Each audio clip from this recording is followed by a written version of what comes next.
even like once we got a letter of intent signed, it still took about 3 months to get the deal done, maybe a little more than 3 months actually, which is not uncommon. That was like probably the most stressful period of my life.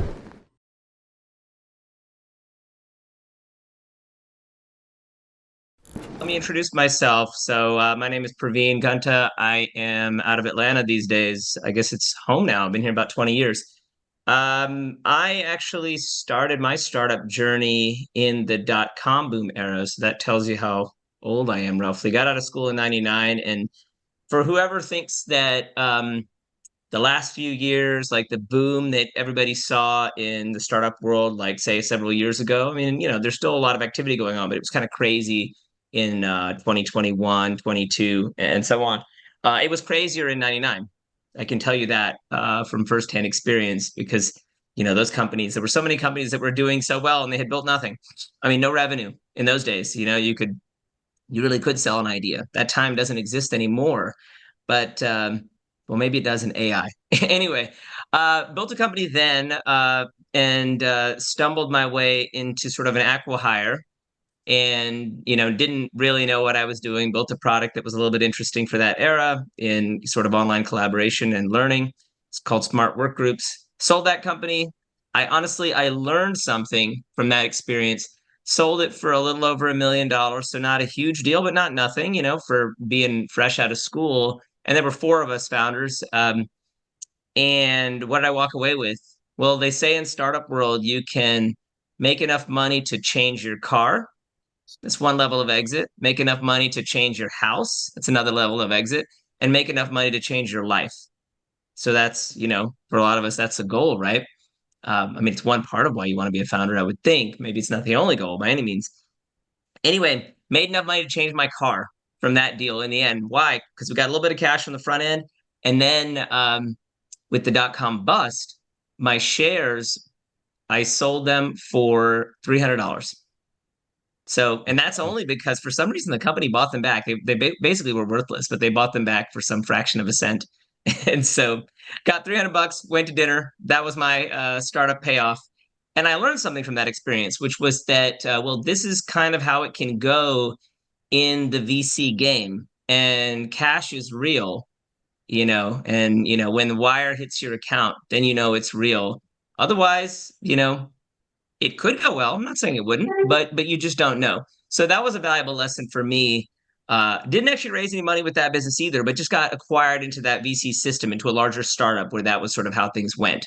And so I kind of had that bad taste in my mouth, and I thought, you know what? For the next thing, I'm just going to try to build the company and actually grow revenue and just see where it goes. Second startup failed.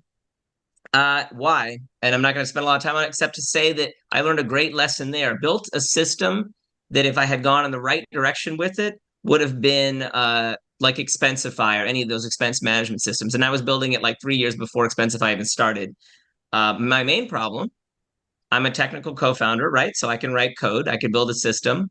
I learned respect for sales from that failure. Why? Because I went to a trade show. I got like 100 business cards. I actually managed to get some leads. And then I learned how hard it was to sell those leads, make those calls, do those demos, actually get people closed. So I learned a lot of respect for sales. And that gave me a valuable lesson, which I took to the startup where I really had success, which was that, it can really help to have a co-founder. It can help to have somebody who complements the skills that you bring to the table.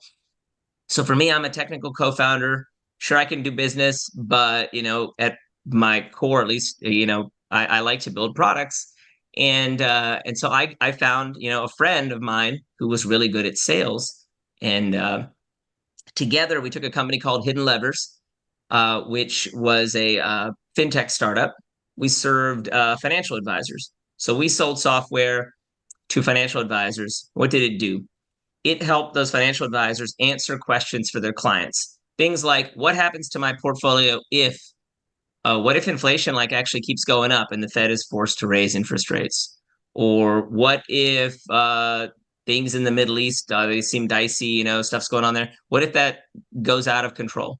Or on the opposite side, what if there's positive scenarios? What if the AI hype, which a lot of it I wouldn't even say it's hype, some of it's very real, but what if that leads to like productivity growth and all kinds of positive impacts on the economy, and things go faster. So positive scenarios, negative scenarios, all kinds of scenarios. That's what our software enabled financial advisors to analyze and answer questions for their clients. So we built that software. It actually took us a year to figure out who to sell it to. That was actually the hardest part in a way, was finding that product market fit. How did you know people even wanted to use it in the first place? So we didn't. So I made a mistake, which I think these days is actually easier to do than it was back, when you had to write all of the code yourself, before, good low code systems existed. And so, by the way, even though I'm a technical founder, even though I write code, and I will say that being a technical founder has gotten a bit easier because AI helps you to write the code now too. So both sides, whether it's low code, no code, or actually even writing real code. Like I use AI every day in my own work. Like when I'm writing code, I have definitely embraced the use of Copilot and other tools, and they make you so much faster. So even for that, that's helpful.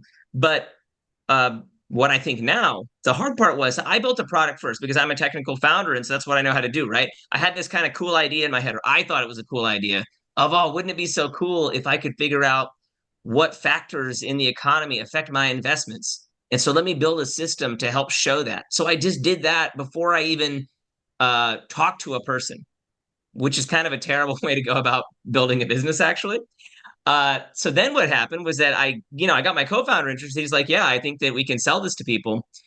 It took us essentially something like 8 different tries to find an audience that cared enough to give us money. So if I can go through them real quick, but just to give you a sense for that.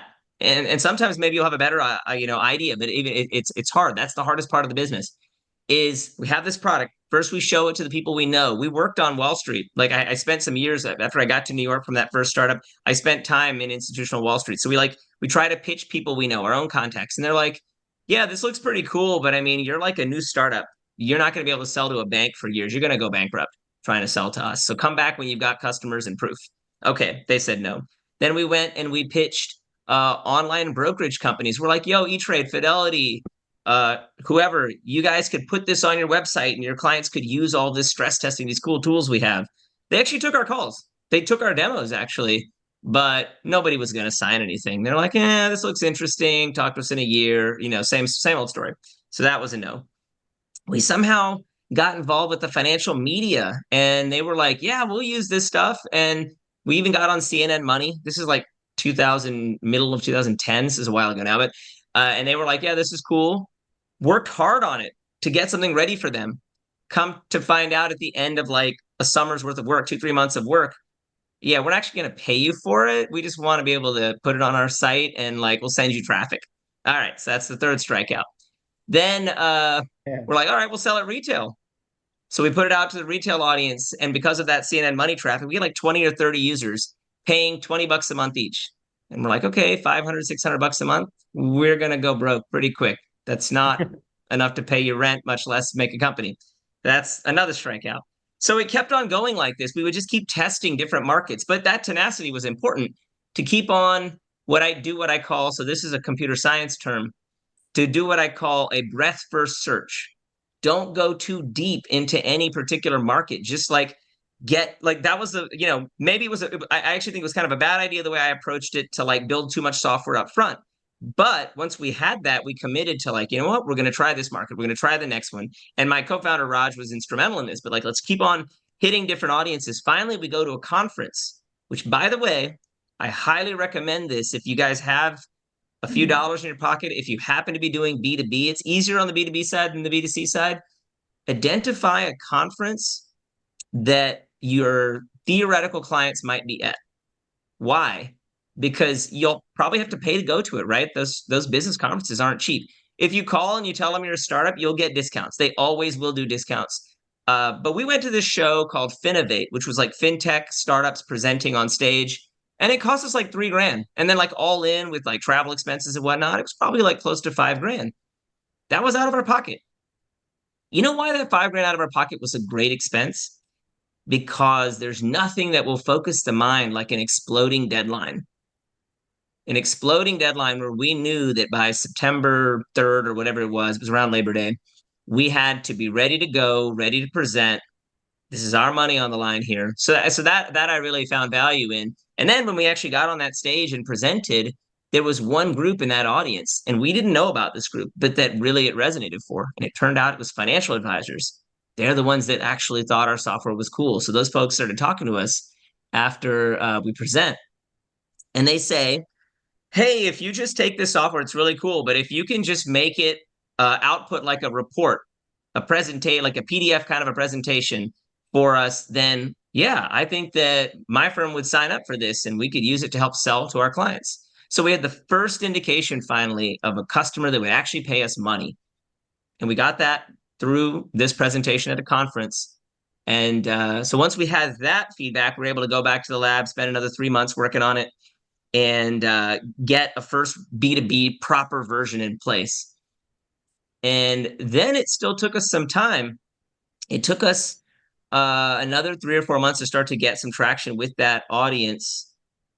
If I rewind a little bit, another thing that we did that I think I would encourage folks to do when we started, because we were bootstrapping, right? So it's our own money, or even if it's not our money, because like I was building the thing, my co-founder was selling, we didn't have any employees. But hey, you got to eat, right? You have expenses.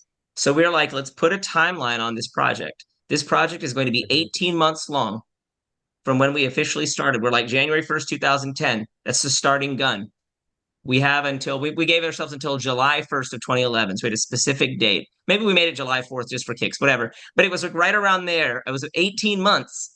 And if by 18 months we didn't have, at that point when we first started, we didn't know exactly what the traction number was, but we said real clients, real revenue. This is a real business, or we were turning the lights off. Once we got to that conference and we realized, oh, financial advisors, this is now September. So we're 9 months into our 18 months. We're halfway burned up. We're like, okay, this is the audience. We think that they'll probably be willing to pay a couple $100 a month.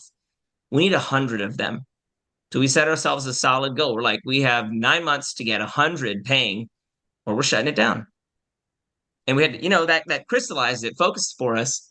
We got to March of 2011, April 2011. So we have like only 3 months left on our deadline, and we have like maybe 15 or 20 folks. So we're not there yet. But again, there's nothing like an exploding deadline to force it. And somehow it came together.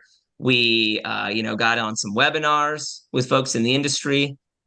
The moment we knew the business was real, got on a webinar, something like what we're on here, had 80 participants though. 80 advisors were on that webinar. We presented.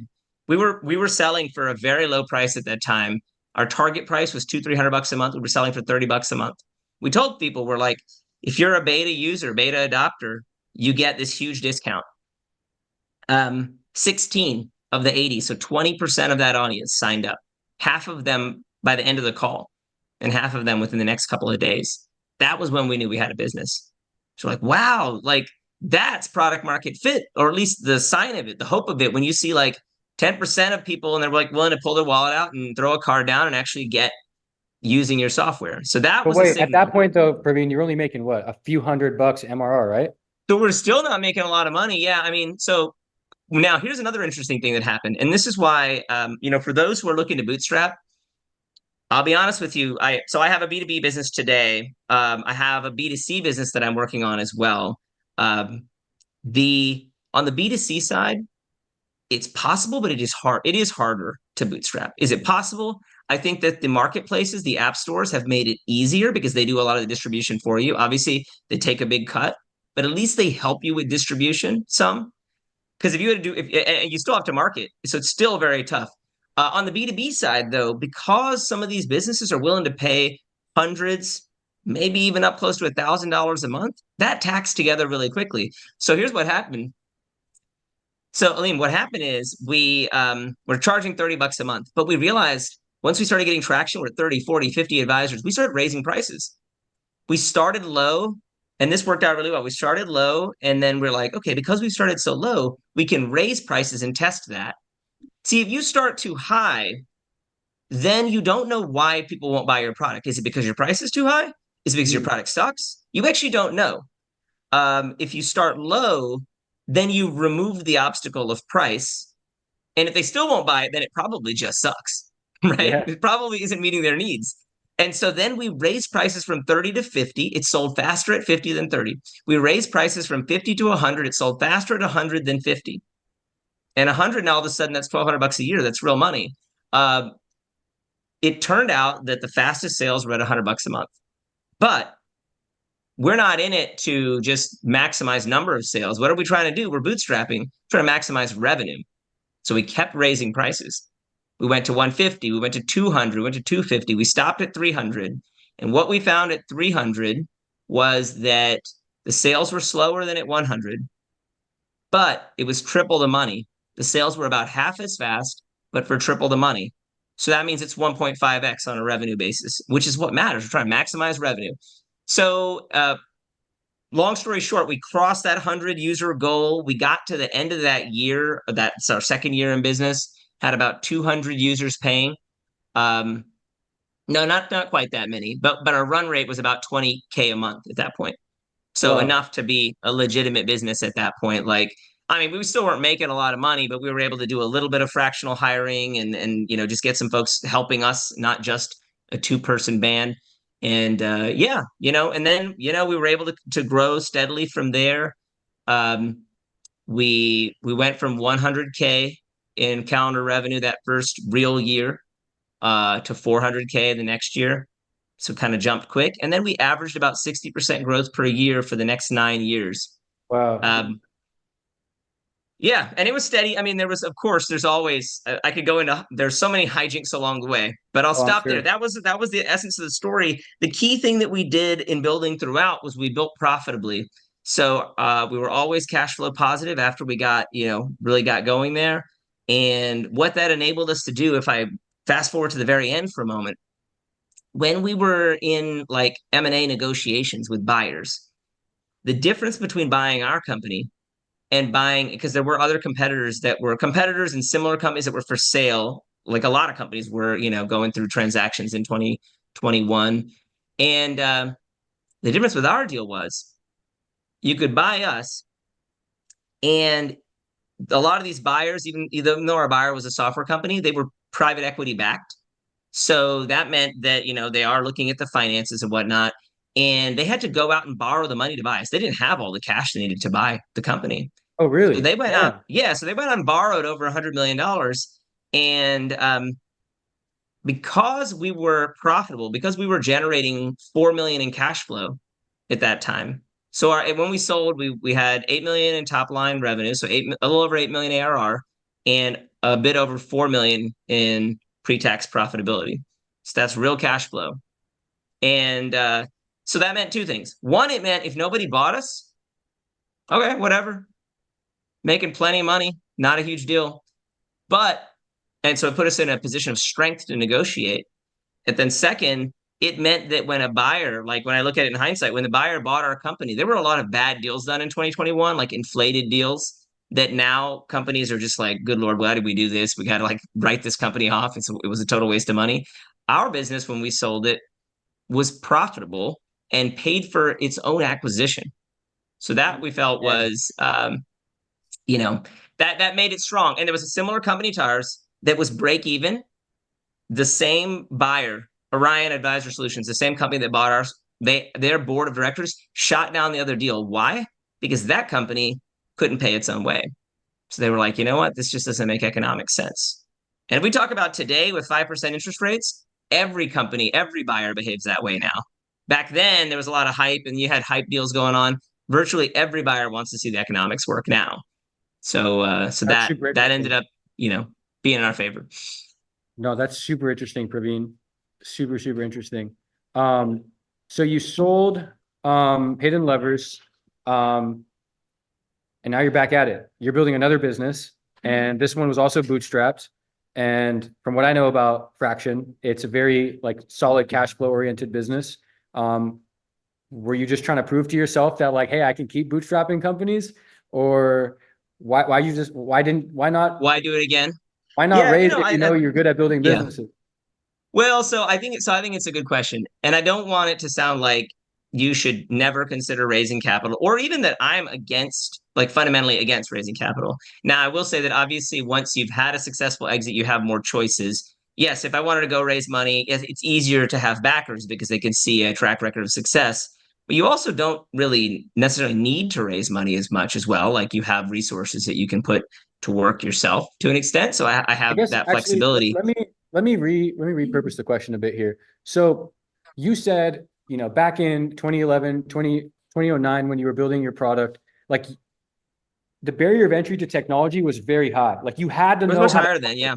and you had to have probably a squad of like 4 people potentially working on an ASP.NET backend or a C# backend, or maybe C# wasn't around at the time, but like coding was a lot more clunky and the Yep. coding environments weren't as sophisticated as they are today. Now you can just one click and compile code in the cloud.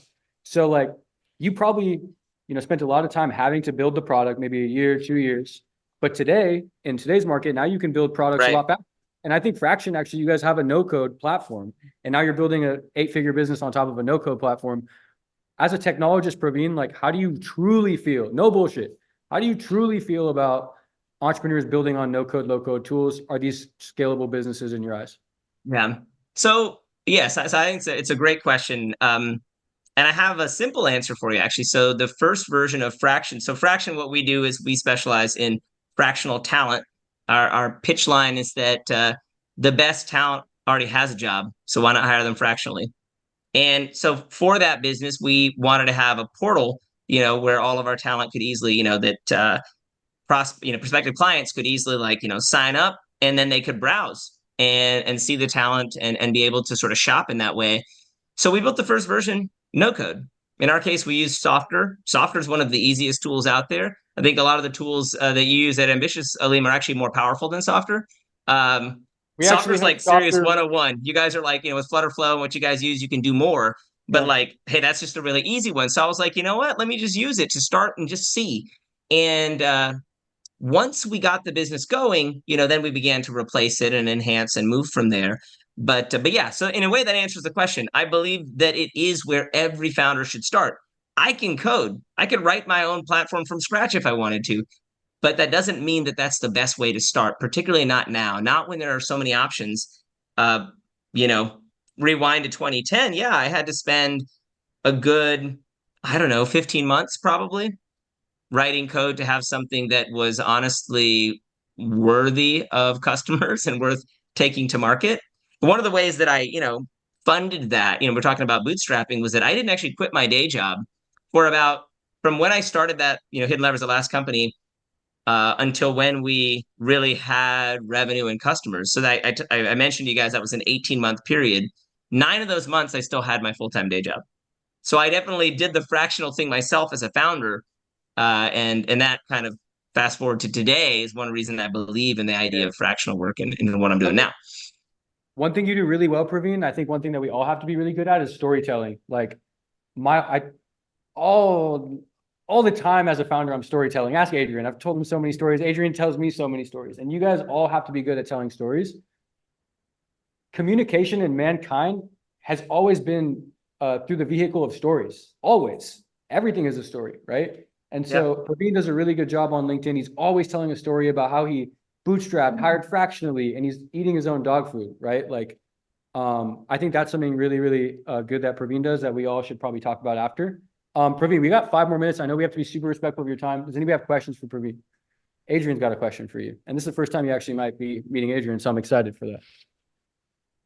Yeah, so I guess my question is, in terms of the Yeah. acquisition, how, like, what was kind of the time frame of that? Were you talking with the people that acquired you for like a year, a month? How did that go? Yeah, great question, Adrian. And so, interesting experience. So we decided that we wanted to sell the company it would probably be by the summer or late summer, July, August of 2020.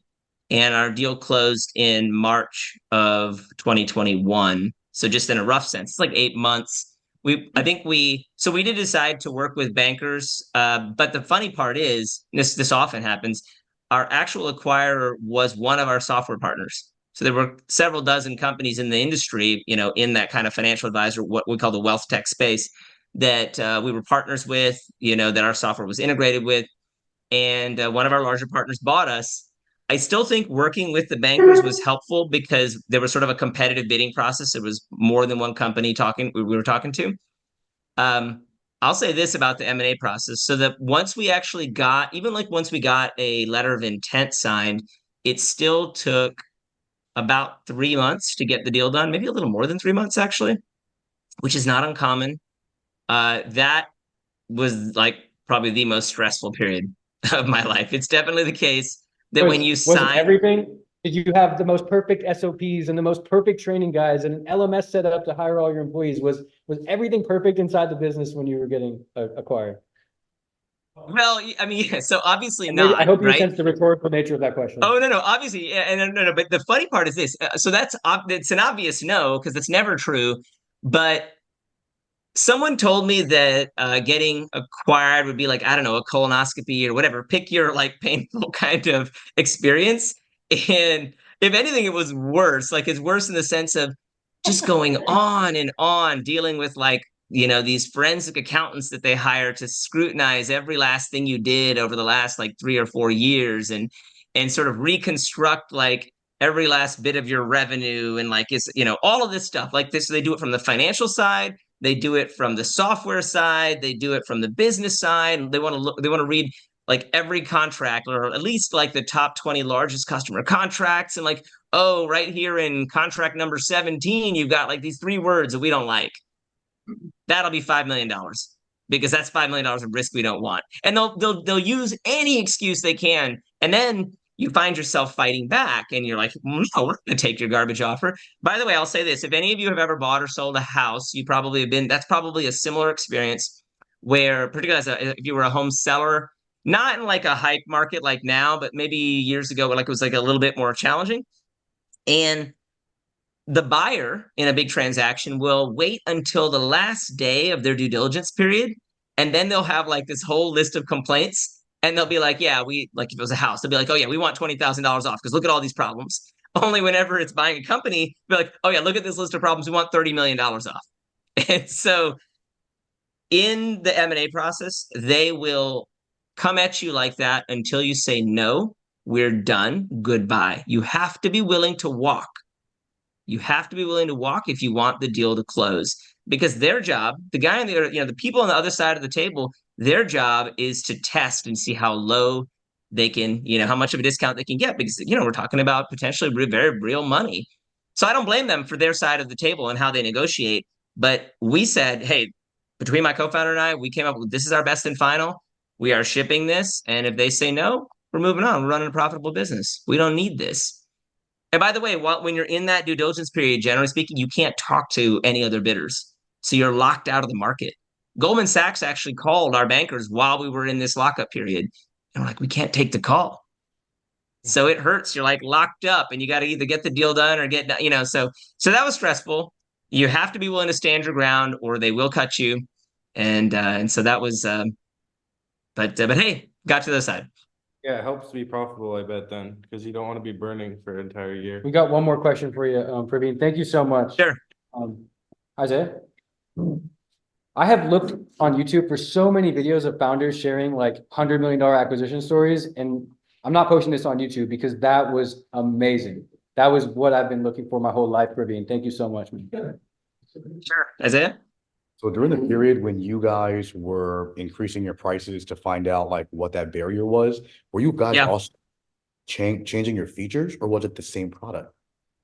No, that was the same. I mean, at that point of ideation, I'm sure as you guys are doing low code, you tend to be moving fairly fast. So it's not like I'm not going to say there were no feature changes. We were changing features, weekly. So there would have been some delta, but not a huge delta. It wasn't like some major new feature that enabled us to unlock more. No, it was mainly pricing and marketing. Awesome. Anybody else? We got one more. We got 60 seconds. Hey, what was the catalyst that had you like starting to think about an exit? And I know you mentioned that you had a co-founder. Were you both on the same page with that process, or was that an interesting discussion to have internally? Yeah, no, so that's a really good question. And something, if I could frame it, I would say this. When you want to sell, nobody wants to buy you. And when you don't want to sell, that's when everybody wants to. And how is that? What does that mean? That's because when you want to sell, it's probably because you feel like weak, you feel down, like you don't feel like you're going to go to the moon anymore. And that's when you kind of feel like, oh man, I need to sell. It's time. But that's when others, well, that's not when others want to buy. That's when you want to sell. When you are crushing it, that's when others want to buy you because like your numbers are off the charts and you feel so good. So you kind of have to thread that needle. In our case, we had gotten to a point where we had, on a backward looking basis, really great numbers and really great growth. And we could see that like some things were still going well, but it was like we're getting to a plateau where it wasn't clear to us how to do 60% growth the next year going forward. Because getting from 8 million, then 60% is getting to 13 million. You have to close almost 5 million in business in the next year. And we're like, oh, we're not sure how to do that. And so we could see that risk coming, that we were going to slow down, but the numbers backward looked good. The cash flow looked good. So we had enough good that we felt like, hey, we can tell a good story. It is a good story. Let's take it to market now before it becomes a sloppy story. Thank you, Praveen. Really appreciate you, Praveen. Thank you so much. Yeah. No, happy to be here, guys. And best of luck with all your projects. Thanks, Praveen. See ya. Feel free to stick around. You can go. Thank you. Yep.